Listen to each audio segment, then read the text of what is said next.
What's going on? It's Zach Tolen, a.k.a. Vanilla Rice, and you are listening to the Pursue Vegas podcast. And the idea of Pursue Vegas was to really highlight the local people that really make Vegas, Vegas. I love that aspect of how these visionaries are actually bringing people together. When we hit record, our responsibility is to connect the people of our city so we can show the world who we really are. Boom. Yeah, you win the championship belt for that. Thanks. I love it. I think I'm going to hire him now. I like being on camera. Right? I've officially been canceled. It's okay. Johnny, I heart you. I treasure our friendship, and I'm so grateful for all of our time together. But it's time to let each other go, I know. Yeah, get the fuck out of here. You're going to break up with me the day before Valentine's Day? That's the best time. It's 2 days. It's 2 days. That saves me money. 2 days before. I was going to get you flowers, but it saves me $20, so, you know. They are not cheap, man. Get them at Trader Joe's. It's only 418 paces away. Yeah. You're right, it is down the street. You missed that one. What? Dang. You all right? Yeah, trying to text me. Oh, you good? Yeah, I'm good now. You all right? Is everyone okay in this room? Are we ready? Yeah, we're good. Good. I'm not okay. You good? You need a hug? Action. All right. Welcome back to the Pursue Vegas podcast. I'm your host, Dave Berlin. And I'm your co-host, Tani Wynn. And we are Pick a word, any word. beyond excited. Damn it. Beyond excited for today's guest. I got my food industry sweatshirt on and everything. It's 85 degrees outside, but I'm wearing this for you. With wind chill, though. With wind chill. It feels like 105. Yeah. No, man. I was really trying to pin this down, and I feel bad because we got Zach Tolen, aka Vanilla Rice, in the house. I was trying to figure out exactly when we met. We met at a restaurant. At which restaurant? That is so specific.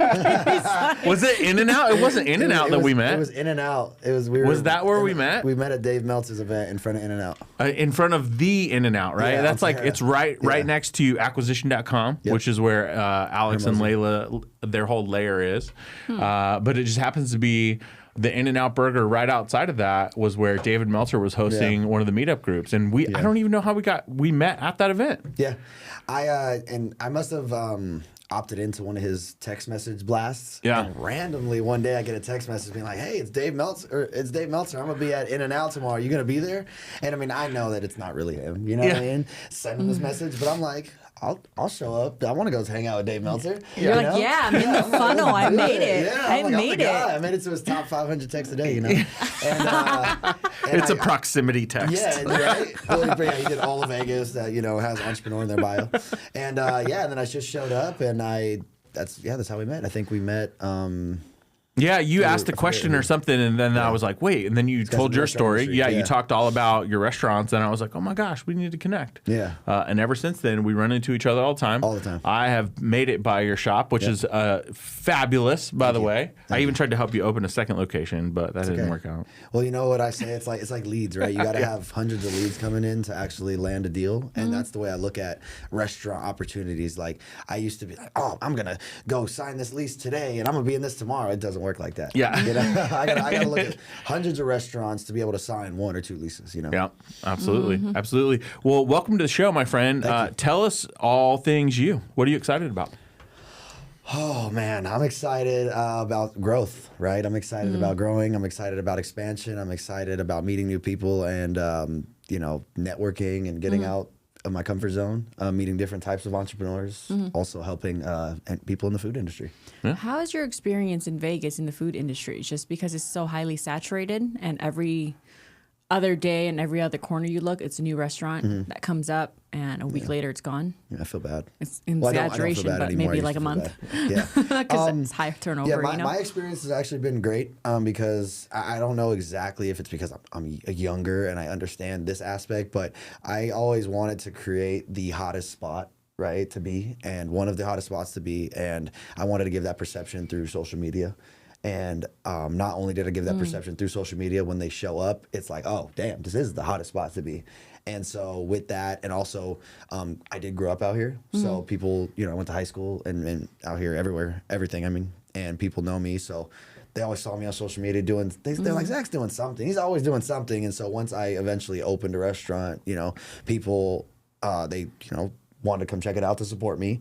And then other people that didn't know me from social media, they, you know, like I said, I gave that perception of this is the hottest spot. And then once they showed up, I delivered on that. And I've actually had an amazing experience. I gotta ask, why vanilla rice? It's a great question. So Bitches love rice, you know, but and I'm vanilla, baby. So, and I worked at a hibachi restaurant since I was 15 years old. Started as a dishwasher, all the way up to everything in between, all the way made it to head chef for 3 years. And you know, I was the only. You know, if you look at me, I'm not Asian, but I am. No, I'm Caucasian. No. Oh, I'm Caucasian, dang. and so technically I am, but I was the only, you know, white guy hibachi chef, and people would just come in and they would just, yo, vanilla rice. They said I so look like cute. Vanilla Ice and this, and you know, and that just stuck. I had my Instagram at the time was like Zach the Chef, because I don't know, everybody was chef this, chef that. So I was like, I want to be a little different, so I did Zach the Chef. It was lame, and then once I did Vanilla Rice, that's when it really like took off.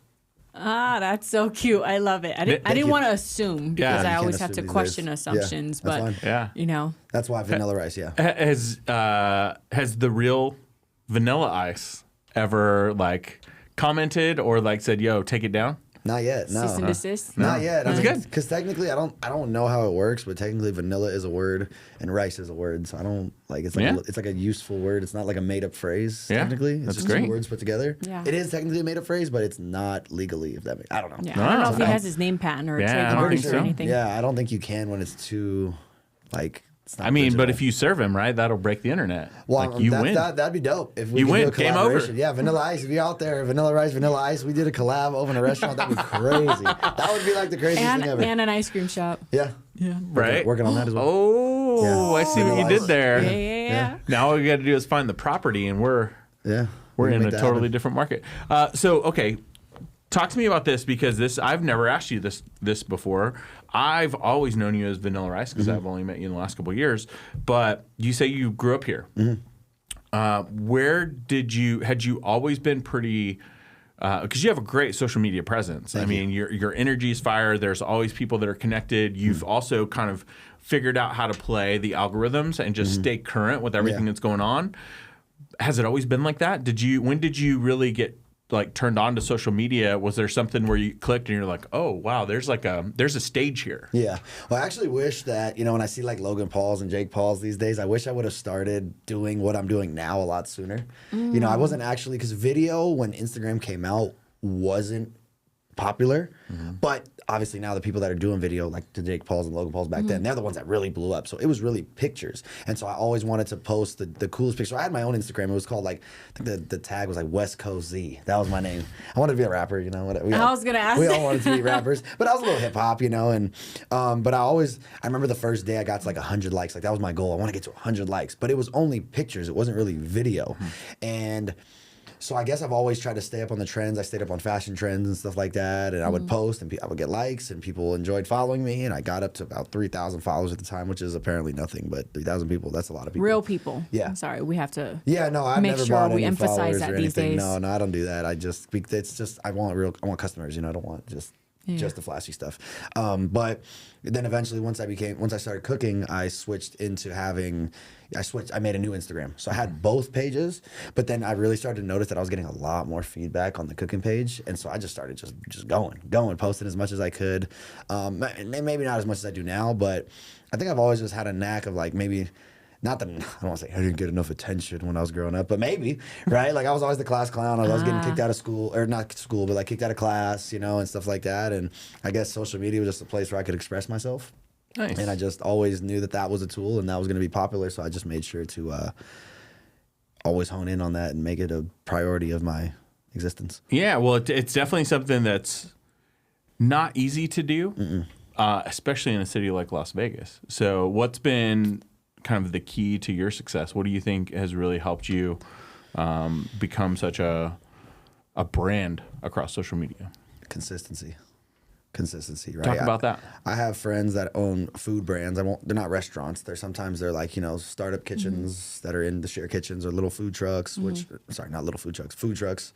And, you know, they're open 2 days a week this week. The next week they're only open 1 day a week. The next week they're only open 3 days a week. And it's to the point where it's like, well, you know, you sell wings and your wings are great, but when I want wings on Tuesday, I'm gonna go to Wingstop because they got their shit together. You know, they're open every single day. It's trustworthy. I can know that. So I don't say that because I understand that a lot of people, they still work a job and start the food business. But even when I did that, I was still consistent. I was open on Sunday and Monday. My 2 days off every single week. There would be once in a while I'd close one day or maybe close the whole weekend because I was burnt out. I was doing 7 days a week. But it was like I was stayed consistent on my 2 days being open because then customers could expect like, hey, Zach's, Sunday, Monday's coming up, Sunday, Monday's coming up, Sunday, Monday's coming up. And I always delivered. And so I think that was a, very proponent key to my success and to grow because, like I said, I wasn't unpredictable. And at the end of the day, I mean, like you said, there's so many restaurants out here. There's so many food brands. It's like, dude, if I'm expecting you and like you let me down 3 times, I'm just gonna go somewhere else. You know, like screw this. I love it. So first of all, location, where's it at, and when are you open? Right now, yeah, the location right now. We're on Flamingo and Pecos, in between Pecos and Sandhill. And we're open 7 days a week, 12 to 12, 11:45. We take the last order, but yeah, 12 p.m. to 12 a.m. I love it, and you bring that up. It's a great point. You know that I do a lot of stuff in the restaurant industry as well. Mike Bausch, he talks about this. He's like, for the people that are off one day, it creates this confusion that will stick with people forever. Like there's a time where when he first opened his first pizzeria, they had to close. They were always open 7 days a week, except for the major holidays. But like if he ever posted like, hey, sorry, we're closed today for a private event or any of that stuff, there would be people 5 years later that still be like, wait, are they open on? Like it creates this, are they open? And that little bit of resistance might make them go somewhere else. Correct. The reason why I asked you where it's at and tell us your hours, like we're going to plug that like 5 times in the episode. Hell yeah. So people know because I've been there and it's great. Thank you. So when it comes to, how long have you been in that location? It's coming up on 3 years. Nice. Yeah. Nice. Well, one thing I did want to say is when I preach this to my employees, right? I'm like, look, there's a reason we need to be consistent because, people live a very mundane life, right? And going out to restaurants could be and probably is the highlight of their week, month, day, right? Or that dinner was like what they were looking forward to all day. So if you're, like you said, like if you're closing, it's like it's the biggest disappointment ever. To some people, it's a lot more of a disappointment than it is to others.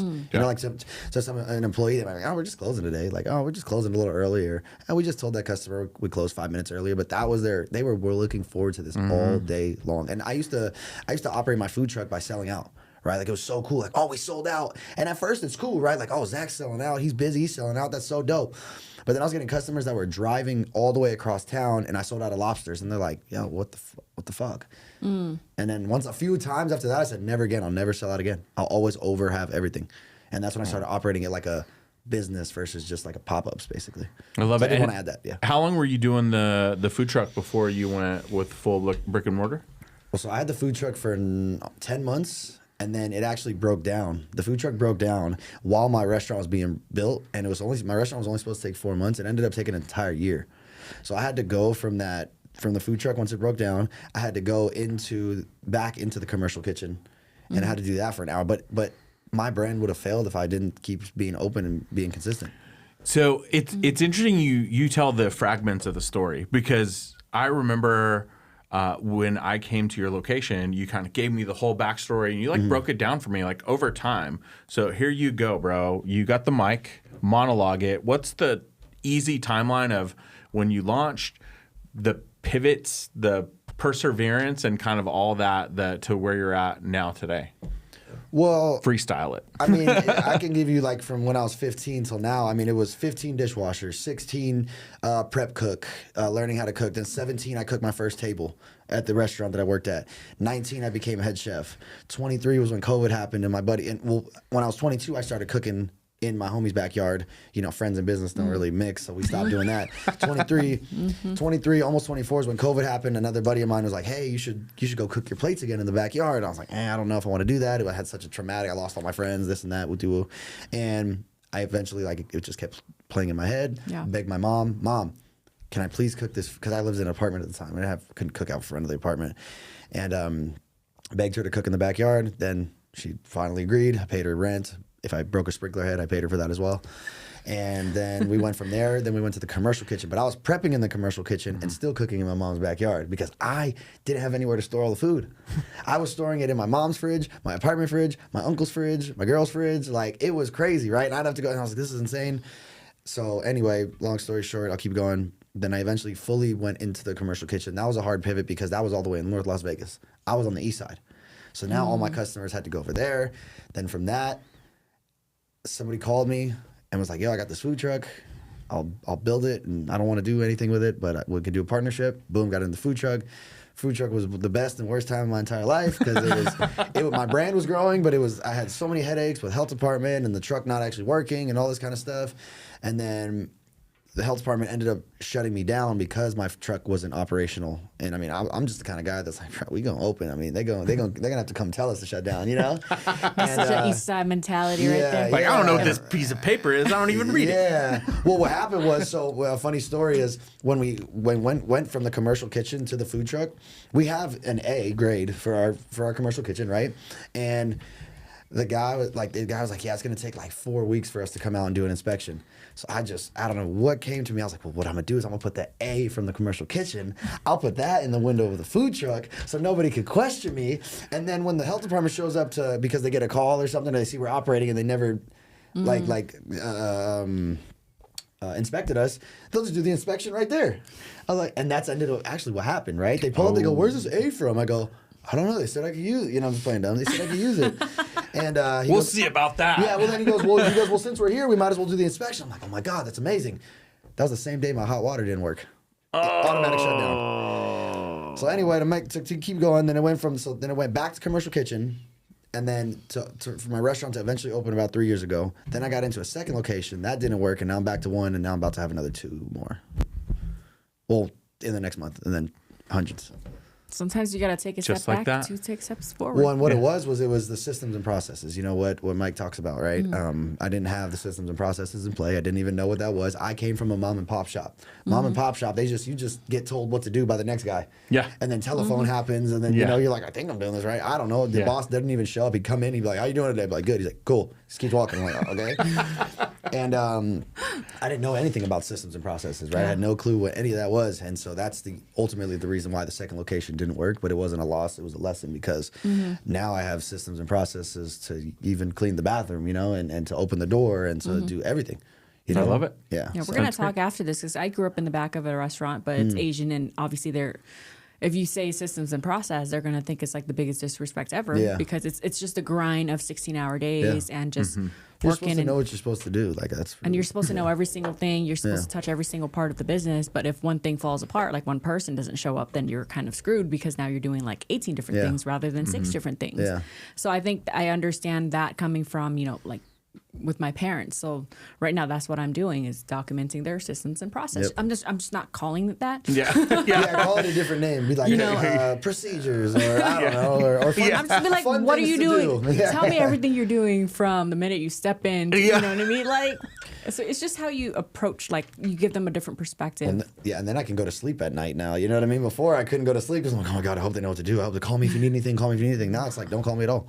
Yeah, it's all written down. If you need it, it's right there. It's we have it printed out, and we also have it on an iPad as well. So that's great. That's great. Now, how are you taking kind of the next generation? So do you have your team? Tell me about your team. Oh fuck. No, I'm just kidding. I mean, they're great. You know, like I was brought up. I mean, I made a joke to my mom the other day. She said something about raising me. I said, Mom, you didn't raise me. She looks at me crazy. I said, the restaurant raised me, you know? And I mean, it's true though, you know, like obviously my mom did raise me. I'm just talking shit. But, you know, I grew up in the restaurant industry and I had to grow up really fast. I was like 15 years old in the back of a kitchen with guys that are 40, that have 3 kids. They have kids my age, right? Yeah. And so I had to grow up really fast. So I try to teach, you know, the younger generation the mentality. I mean, all my cooks I have now, I've never cooked ever before, ever. Do you prefer that? Yeah. I've had a few that I've cooked before and they're just...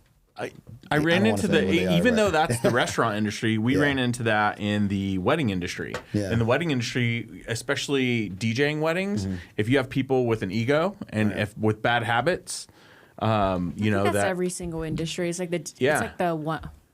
one diva, one mic type of thing. Exactly. So when there's two divas, one mic, it's just like you can't get your message across. And and they're resilient to it, right? They won't change, but you feel like you're getting a good, like getting people that haven't cooked before. Is it personality that you're looking for, or are you just looking for like overall emotional intelligence? More of that, yeah. It's, I mean, the personality. Yes, my social media presence is obviously there. They all follow me on social media. Most people that work for me, they've seen us on social media. So they know what, and obviously in meetings, we, portray what the vision is and what the brand is and how we want to be perceived. So that's there. But I just want somebody that just has a little bit of common sense, that just wants to cook. They want to come in. They care about cooking, at least enough to just care about what's going on the plate. You don't got to care enough to learn and go to Le Cordon Bleu or I don't care. CIA. Yeah, I don't care stuff. Like if that's not what you want to do. I just want you to come in, cook the food. I mean, we have a very small menu. We were just talking about it in our meeting this morning. One of our cooks one of our prep guys that is there, he's worked at restaurants, TGI Fridays, that has 90 menu items. We have 5. So, we try to portray that this is very simple. The one big challenge of them never working in a restaurant before is that they don't understand how easy it is here at the restaurant I have. Because the restaurants I worked at is like so hard to where I'm like, this is like nothing. So they think it's the hardest thing ever. And I'm like, I wish we could do, like, you guys ever seen the show Wife Swap? Yeah, it's like I want to do like a restaurant swap. Like I want to send one of my employees to a busy ass restaurant where the chef's a dick, and then bring him back, and he'll be like, Zach, I never want to leave again. Don't ever send me there. I'm so appreciative because that's what I'm kind of dealing with now. Because like I said, I'm like, bro, there's just like 10 simple things you got to do, but to them, because there's not that threshold, right? Like I've been pushed to the limit, to the limit. So where when I come to my restaurant, I'm like, obviously I'm more callous and have more years, but it's like it's so simple. So you can come cook behind our Asian restaurant and get yelled at. Yeah, and I've been yelled at my whole life. I've been yelled at my whole life. I mean, so it sounds like we were cut from the same cloth. Get yelled at enough, you just. Well, I would get yelled at in languages I didn't even know what they were saying. I mean, I was the only white guy in the restaurant, and they used to joke and they'd be like, "Man, Zach, white guys usually don't last like 6 weeks." And I'm like, yeah. And they're like, yeah, it's been 6 years. What the fuck? Like, you're still here. I'm like, I don't know. I just enjoy it. And I guess maybe being like ADHD and then, kind of always being able to multitask. And then also, I guess, I would cook in front of people. So I talk a lot and I like to entertain and all that kind of stuff. So I really fell in love with that. And that's what I just kept getting raises, honestly. Yeah. Kept getting raises. That's great. Well, and it's one of those feedback loops, right? Where like if you're in the back cooking, it can be not as great, right? Because then all you have is the chefs. But if you're doing hibachi, it's kind of a show at the same time. Yeah, meeting different people every day. Yeah, you get to meet great people. So there is a different feedback loop there. So you've got the physical location, and then that's carry out only, correct? Correct. So it's carry out, but you do third party as well, right? Yeah. So where can people order? Well, so they can order on our website, vanillaricehibachi.com. We also have a delivery option on there as well. Okay. And then, we're on Uber Eats, DoorDash, Grubhub, all the above. All the majors? Okay. Yeah. And then you also do catering. Yes. So talk about that, because I know that's you have an interesting spin on it because you do hibachi. You can do it where it's not the show, right? Yeah. It's the pans and all that stuff. But talk about catering and... Yeah, no, catering is a big part of our business. This year, we're definitely going to be ramping it up. But we have 3 layers and 3 tiers, basically, of catering, where we have we have 4, technically, where you can order a bunch of bowls, right, like 100 bowls. And then, it is catering, but you're ordering from our regular menu. We drop the price a little bit. And then we also have, obviously, the platters, where we can just come, we get your big platter of food, we just drop it off. Then we have, white glove buffet service, where we bring the food, we set up the warmer trays, we'll serve it to you. And then the most fun and the most pricey is the full live hibachi experience. The best value. The best value. Yeah. Sorry. Yes. I'm working on my sales words. Yes. The best value for you. But I mean, and it's a great time. It's I always say you can eat hibachi in your pajamas and socks. You can't do that anywhere else. And how many people can you do that for? Like, what's the normal size of that? Because most people, I mean, from some of the people are like, oh, what is like one person, like 10 people in somebody's backyard, or how big can you accommodate for the full show? So the most I've ever done was 120. It wasn't by myself. I had 3 cooks, including myself. But by myself, I could do 25. I've done 30. It's just not as fun. Because you want to be throwing shrimp in people's mouths, and right? what happens when you get over 20 people, it's like you're not really doing a show anymore, because like you have all these people you have to feed. and you just head down cooking. You need to get the food out. Yeah. And so as much as I want to entertain, you know, Uncle Jimmy is over there like, yo, hurry up. Yeah. And so you have 20 different personalities that are like, yo, you know, the kids are having a great time, but the uncles are just getting so drunk and they're just pissed because they're so hungry. Yeah, because they don't give a fuck about the show. Yeah, you know, they're like, this is what the fuck is this bullshit? But when it is 15 to 10, it's more intimate and they're closer to me. Like I'll be cooking right here and this is the grill and they're sitting right here. So they're seeing everything. They're hearing my jokes. Where it's like this, where we're hanging out. So and like a baker's dozen is like perfect. I would say that, about 12 to 15. 12 is about good. Cool. Yeah, over that, I would try to hire a second chef, but it is a little, you know, we charge an upcharge for that, and some people are like, nah, just bring the one chef, you can do it. I'm like, we got 150 people. Yeah, I'm like, okay, we can do that if you don't mind the food coming out, but that's the best. I mean, that's the one I've gotten to cook for celebrities. I've cooked for damn near every Raider player. Boxers, UFC fighters, you name it. Nice. And is that something, do they find you or do you just like knock on their door? No, they find me. Okay. Yeah, nice. It's all organic. Very cool. And it's also a snowball effect. You know, you cook for one and then it's just kind of, because this is the way I explain when it comes to cooking for celebrities, high profile people, you know, they're bringing you into their house and if they have a great experience, they're not going to bring 10 different taco guys to the house because now 10 different hibachi or taco guys know where they live. So they find one that's not weird. He's not going to fangirl out on them.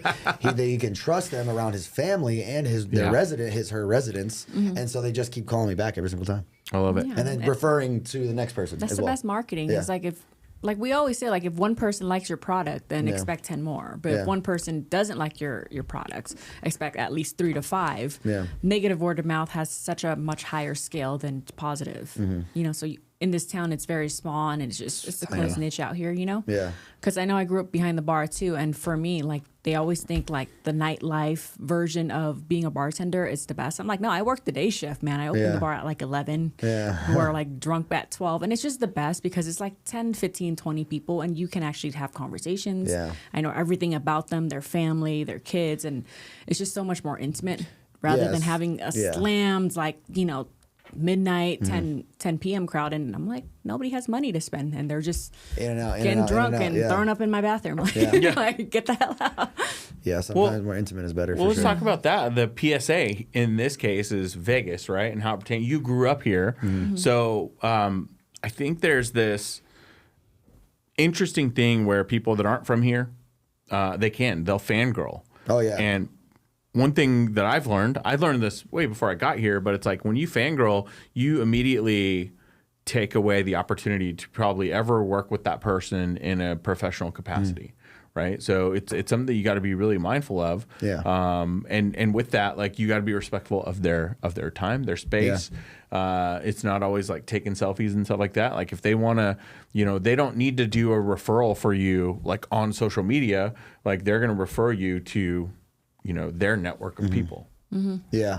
Don't get me wrong. Like I do get my pictures because you know they understand that you know, hey, I mean it's a big deal for me, right? Like cooking for a celebrity, and they also understand the position that they're in. Like they are celebrities, you know, they are high profile people. But yeah, no, if I just walked in there, I was like, yeah, what's up? I'm cooking right now. Oh, this is crazy. I'm so nice to meet you. Oh my god. You know, it's like your credibility just goes completely down. It's like, damn, like, I don't want to bring this dude back. you got a wish list of the people that you want to cook with and cook for. You don't have to say it on the show. This is a manifesting show. We're manifesting generators here, but I mean, don't be too modest. I know there's a couple people. Well, I definitely want to cook for Dana White. I mean, I've met him a few times, got some content with him, but I've gotten so close, and we're getting closer, and I definitely want to cook for him, and then eventually get into the UFC. Yeah, that's the goal. And I'm around him. I'm around all his peoples. And so I'm some of that crosses over into the Meltzer world as well, which you did a phenomenal job. Thank you. Cooking at his VIP dinner, 5 stars publicly here on the show. That was great. I went back for 3 plates. That's why we ran out of plates. Like, not food, it's but all we ran out Dave's of fault. That's why there's gonna be 50 people there. I brought 60 plates, and then Dave ate it all. At the end, they're coming back up. I go, I don't know. You're gonna have to put this in your shirt or something. I don't know. You always got to bring doubles. You know, I learned that I'm bringing more plates every single time now after that one. Well, it's funny because we had the little mini plates. Remember that? Yeah, the little mini plates, and the guy goes, "There's no more plates," and I'm like. And we got these like big dudes with these little tiny plates. You know, he's got like 3 of them. It was the funniest thing ever. But just the little hands. So cute. But even like that, right? You know, I met Dave a bunch of times. He knows who I am. And I just try to keep in proximity, always kept in proximity with him. But that was the first time I've actually physically cooked for an event. And I'm not gonna lie, at the end I get in the car and I'm like, hey, that was crazy. I can't believe I did that. Well, I remember, one of the events that he came to, right, was one of the NFL Alumni Association events, which you had samples at that one. And you're in the big sumo suit, which is great branding, by the way. And they love that, and it stayed top of mind, tip of tongue. The challenge is normally when they do VIP events, they normally host those at somewhere in proximity of the studio and stuff like that. So it just happened to be they were doing one completely off the strip. Over at the Global Gaming League, and with that, it was like, okay, we got to do outside catering on that one. And I always kept a good relationship with Nick. Just absolutely. On social media, I'll always try to like his stuff, show love and just Nick who, Nick Diaz?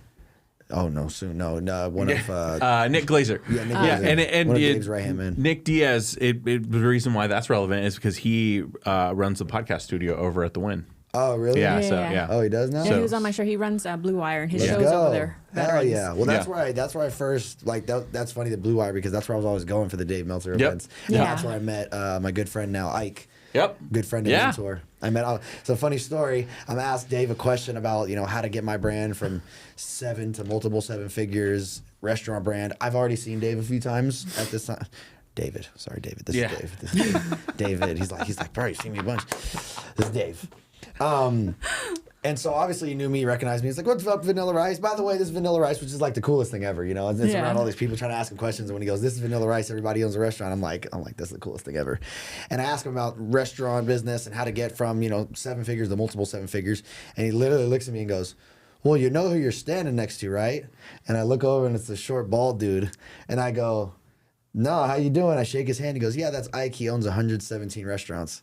I'm like, hey, nice to meet you. Yeah, shout out to Ike Subs. Yeah, he's dope. He's so cool. Oh, that's the guy? Yeah, Okay, he's so cool. Yeah. And I'll say this. I remember the first time I ever called him, I'm like, because he gave me his number. What he did, obviously Dave was still talking and we didn't converse a lot. But he wrote down his number on his card, gave it to me. He's like, call me. And I'm like, oh my God, right? Like, this is insane. Yeah.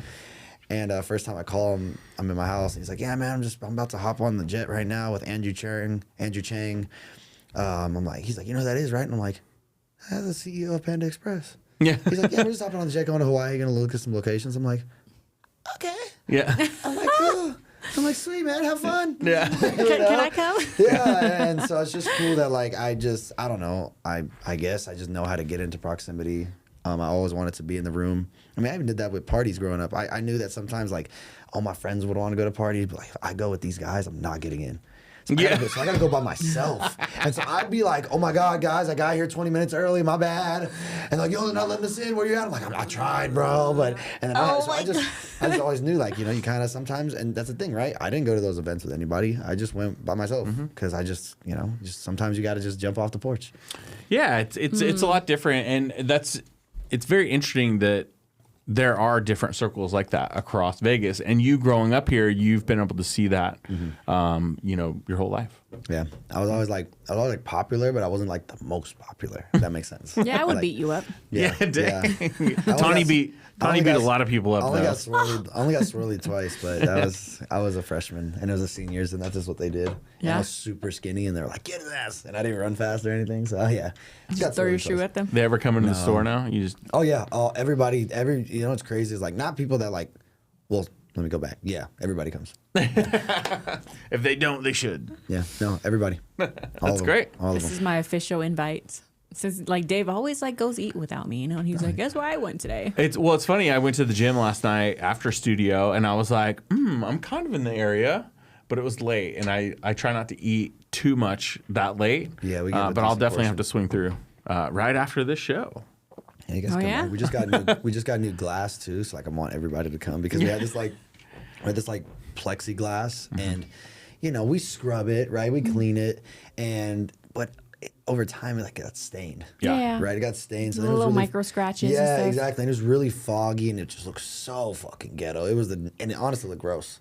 And we just got brand new glass yesterday, glass, and it's beautiful. It's I'm just joking with my cooks. I'm like, they're gonna be walking up going. Because now they can see each other, the customers. So that's how my restaurant is. I know you've never been, but I have it to where it is takeout, but I put the grill in the order area, so you could still watch them cook your food. Yeah.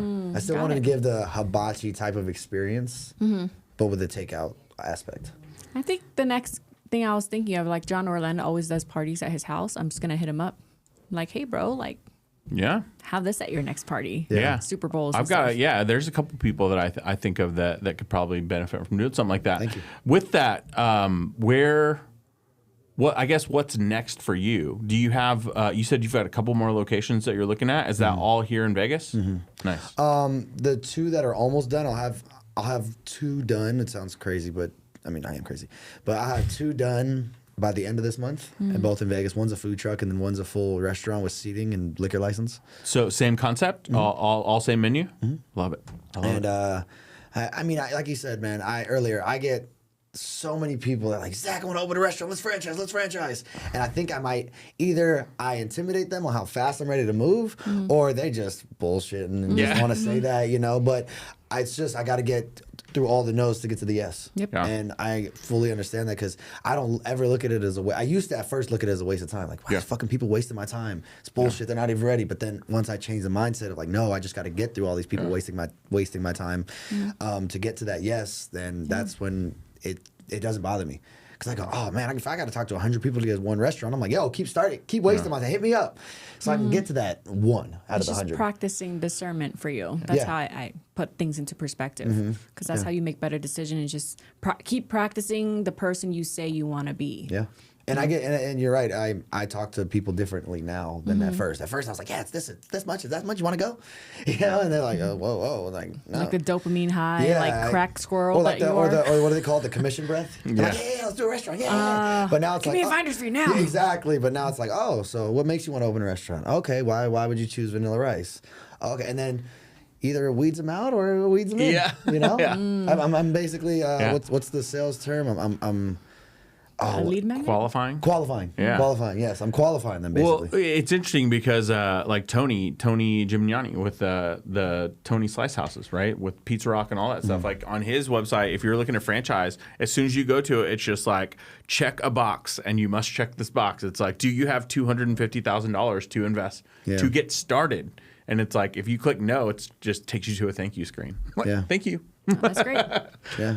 Which most people don't realize it's going to, like in restaurants, it's going to take way longer than you expect. It's probably going to cost 10 times more than you originally anticipate.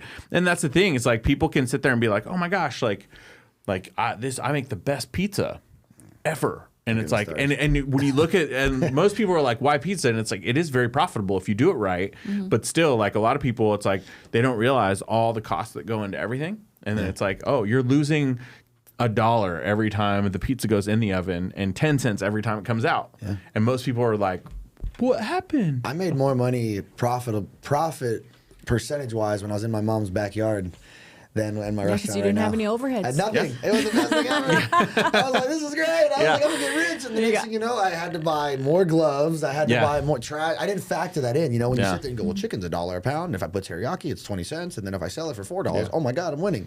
Well, what about the gloves that you wore that has nothing to do technically with the plate? The customer isn't getting the glove. I mean, we could put them in the box if you want. You have all the cleaning supplies in the back. All the cleaning plates. I didn't know any of that. I didn't. Not that I didn't know it. I just didn't realize it. Obviously, at the restaurant I worked at, we had all that stuff, but I didn't think that goes into the profit margin. You know what's funny? I feel like you're right. There's so many things that happen across all industries. I feel like that's also like you could just describe that exact same challenge and put it in the cannabis industry. Yeah. Where like I remember when cannabis went legal, everybody in the world thought I was a drug dealer in high school and I was really good at it, and now I can do but this. They have no and it's like, actual business skill. But then it's like then the overhead alone. What about the facility? Yeah, and what about bud tenders? And then it's insurance, security, all those things, and it's like and hiring people and not just hiring people.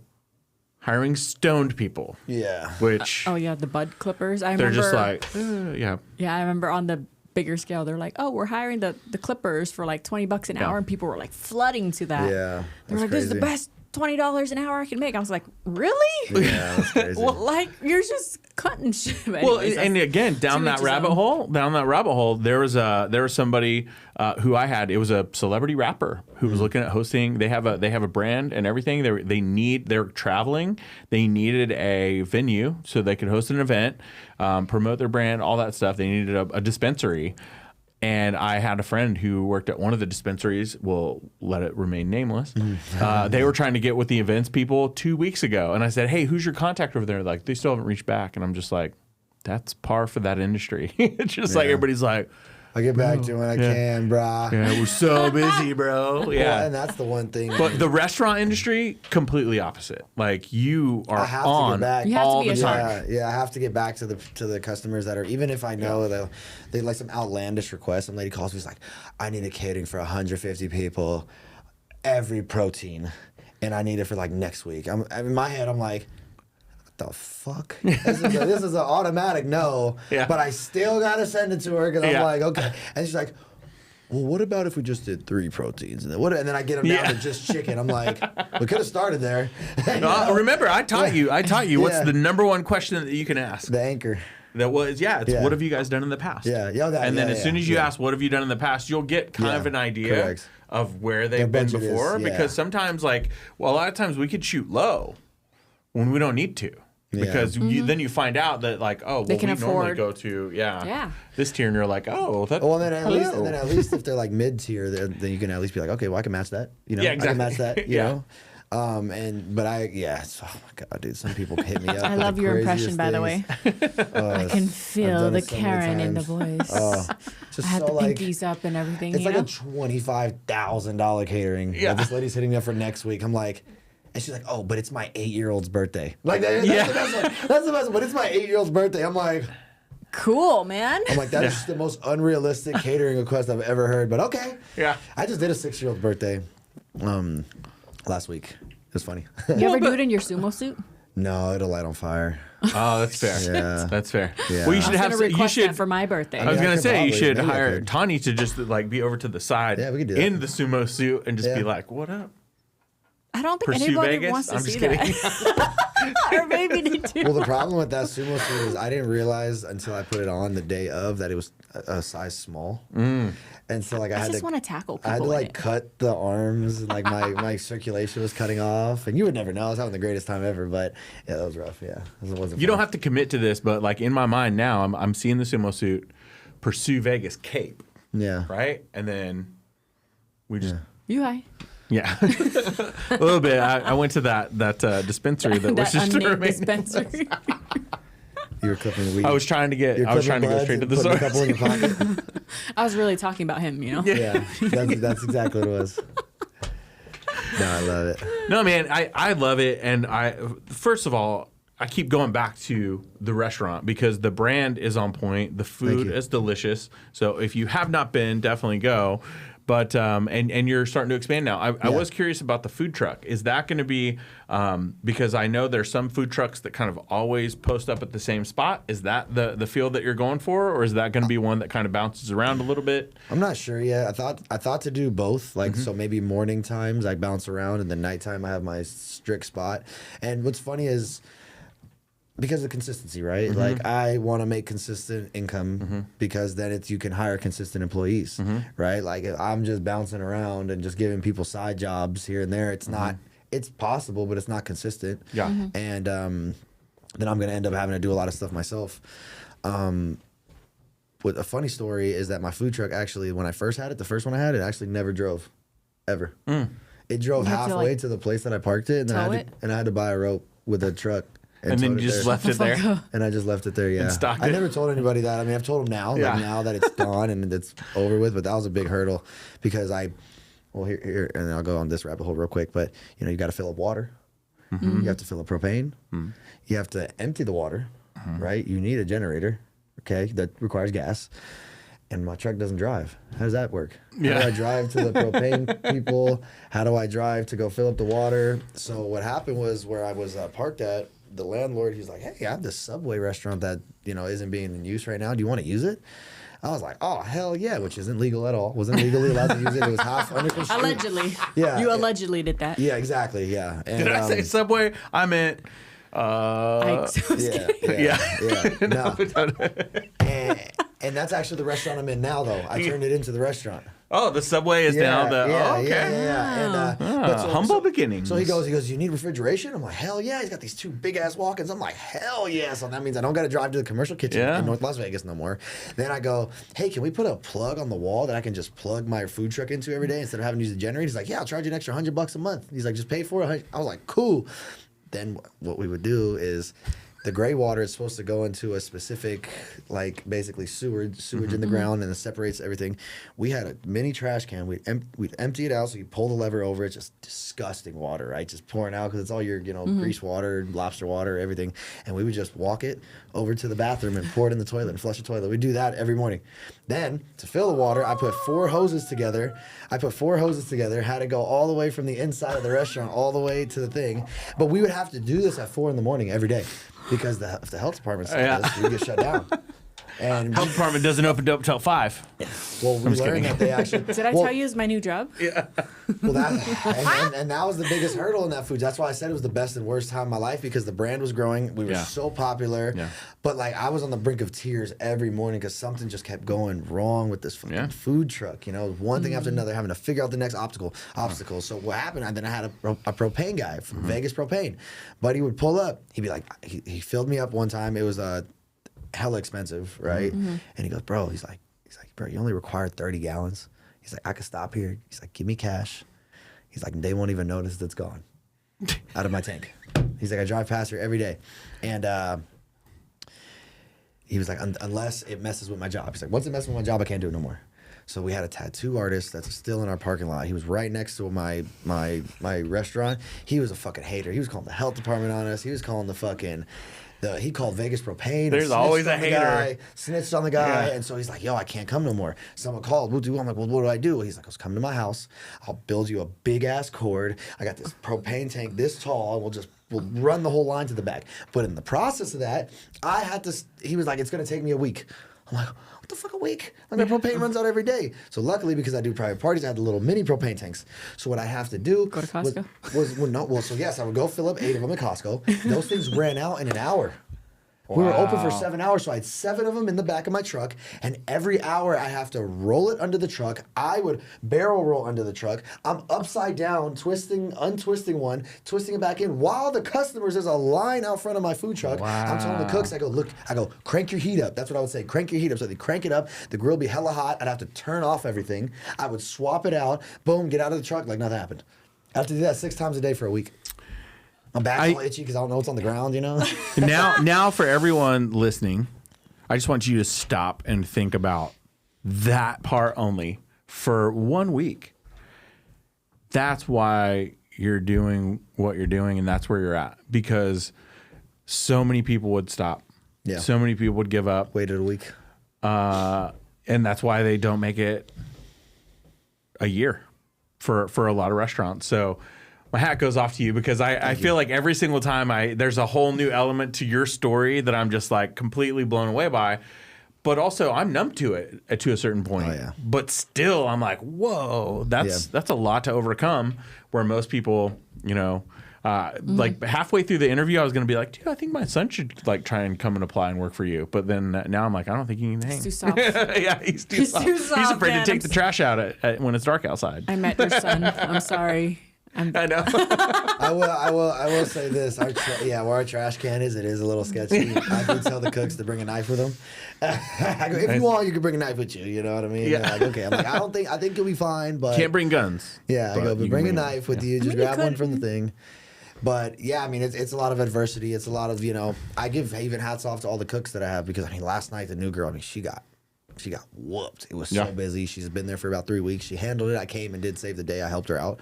But like, cooks go through a lot. They're not paid as much as they should be. Unfortunately, my goal one day is to pay.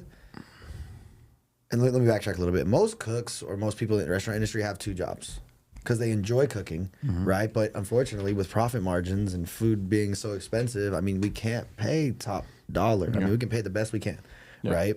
And my goal one day, and this would mean that all my plates would be $150, but I want to be able to pay my employees a full-time wage that is livable, that they can live off of. And unfortunately, that's not where we're at right now.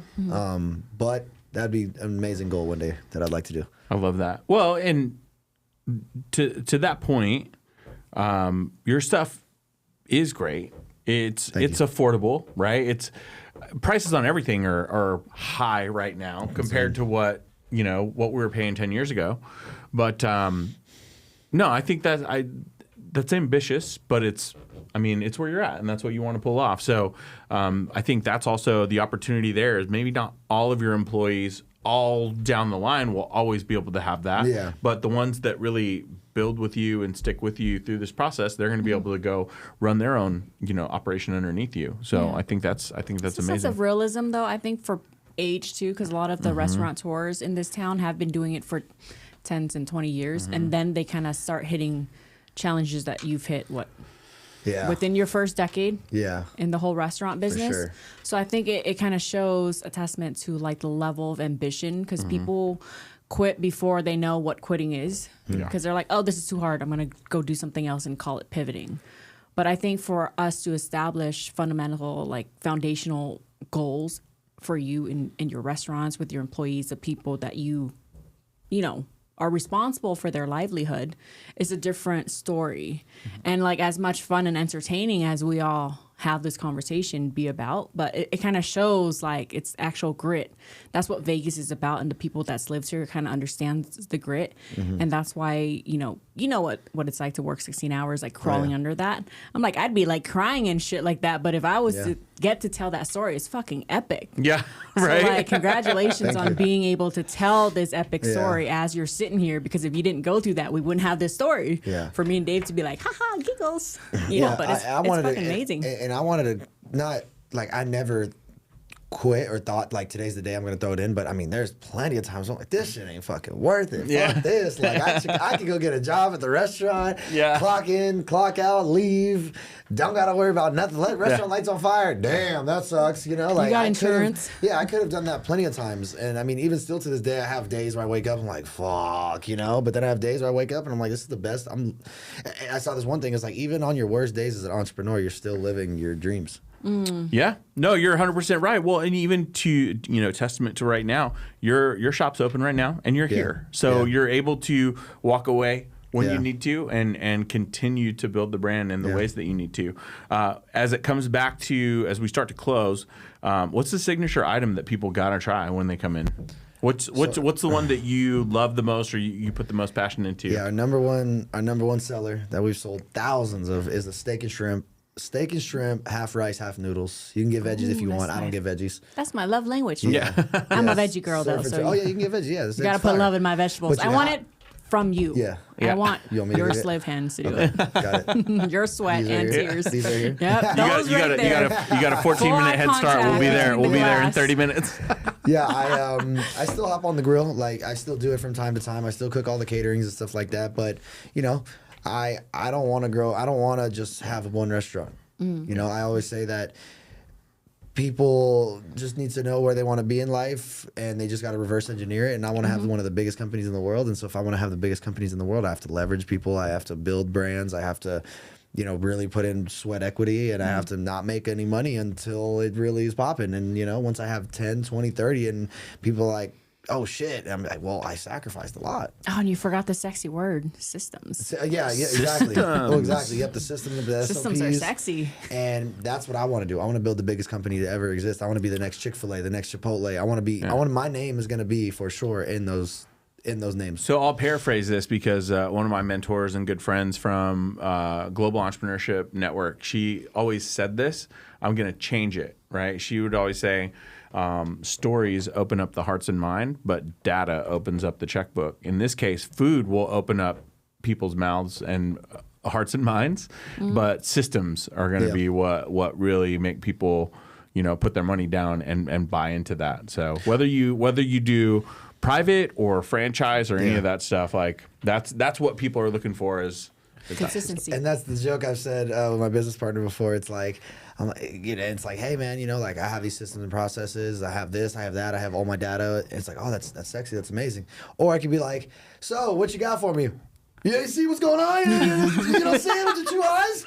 Come on, you throw me some money. You know, like, what you mean? It's right here. You know? And people are like, I would pay top dollars they're like, to see a reality show with you doing that. They're like, get the fuck out of here, you know? And that's, well, here's a big pivotal moment for me. Obviously, there's a lot. There's hundreds, but my business partner, right? He invested with me, and we're going to go to the moon together. And we were trying to raise prices right before we opened the restaurant.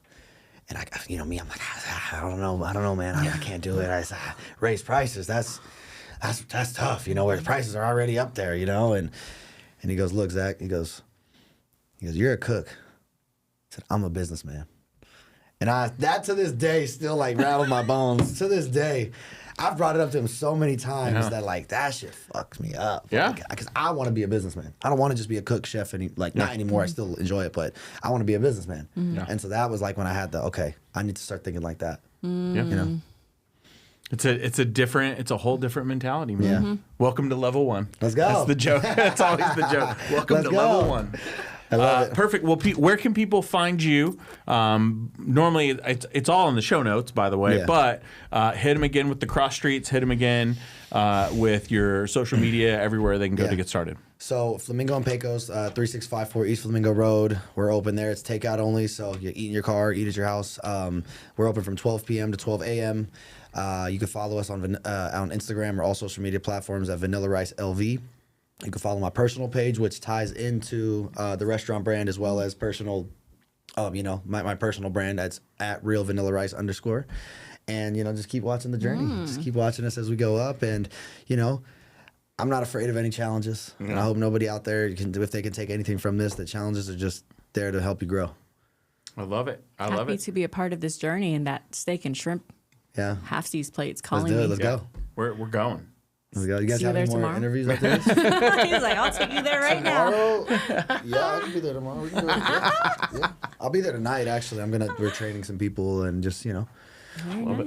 One thing that is crazy to me, I'll say, is once I had those systems and processes, it made me think, like, why didn't I have this before? Change your life, amazing. didn't it? Change your life. That's the best thing ever. I go in there, I go, hey, follow step 1 to 7. The guy's like, okay, done. I'm like, that was cool as shit. You didn't even have to talk to him. I had an epiphany. Or you weed out the people. He goes, hey, Zach, I'm done. I go, okay, you did 1 to 7? No, I did 1 to 4. So do 4 to 7. And then I'm like, oh, this guy ain't getting it. Well, I love it. Thank you. I love that. I can see your mind just like open up. It was amazing. Yeah, it's amazing. It's all growth, and I'm super happy that also I can share the stories on platforms like this. So thank you guys. I love it. Cool. Thank you so much for being here and sharing your expansion with us. Yeah. Because we'd be right there. Now I'm all excited. I'm all like geeked out. Anyways. How big's your backyard? I'm just kidding. I live at the Cosmopolitan. So that's actually funny you say that, because I've done, not Cosmo, but my first private event I ever did before I even had my business was at, not Cosmo, Bellagio? Palms Place. Palms Place, on their grills inside of their suite. Not their grills, their stove. And then I've done backyards. I mean, they're like, hey, Zach, can you come to the house, look at my backyard? I'm like, yeah, sure. I go there. I'm like, oh, it's a little tight. I'm like, how many people are you thinking? She's like, 25. I'm like, we can fit in here. So I've done every... Like, you guys can sit on each other's lap? Yeah, I've done every size backyard possible. We make it work. We'll sit some people inside. It is what it is. We'll make it happen. I love it. Very nice. There you have it. So please reach out, slide into our DMs, Dave and I at pursue.vegas. Please reach out to him, Vanilla Rice. Yeah. That's right. Rice, baby. Yeah. This is literally the personality. I just like. I love it. I love it. Let us know if you want to join us for lunch or dinner. Reach out to us. Let us know how we can connect you with any resource or anyone in our network that could help you. And the idea of Pursue Vegas was to really highlight the local people that really make Vegas, Vegas. I love that aspect of how these visionaries are actually bringing people together. When we hit record, our responsibility is to connect the people of our city so we can show the world who we really are.